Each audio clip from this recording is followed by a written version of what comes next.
Wazazi na jamii kwa ujumla wetu tunataka mtoto awe na furaha, ujasiri na awe na maadili bora. Lakini swali linabaki moja tu. Tunafanya nini ili kuhakikisha hili linatokea kwa watoto wetu? Mimi ni Mandy Nemes, na kwa kutambua umuhimu na ustawi wa watoto, tukaona kuna haja ya kuja na podcast ambayo itazungumzia masuala mbalimbali juu ya watoto, ikiwemo ukuaji, afya, malezi, maadili, teknolojia na masuala ya fedha.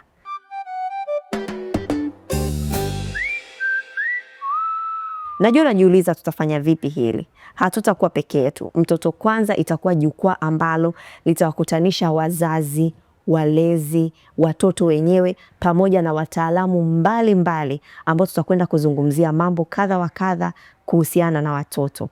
Najua katika karne 21 mambo ni mengi. Masuala ya teknolojia.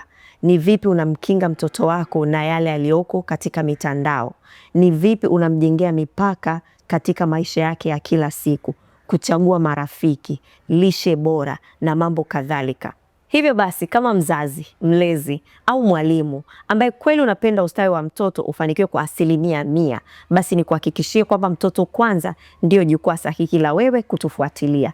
Anza safari hii pamoja nasi. Tunapatikana katika mitandao yote ya kijamii, Instagram, TikTok pamoja na YouTube. Usikose kufuatilia vipindi hivi, kwani tutakufundisha mambo mengi sana na sisi tunapenda kusikia kutoka kwako. Kama una swali unaweza ukatuandikia. Kama kuna kitu ungependa kweli kujua, unaweza pia ukatuandikia. Tutazungumza mambo mengi sana, kuanzia masuala ya uchumi, afya, teknolojia na kadhalika. Stay tuned.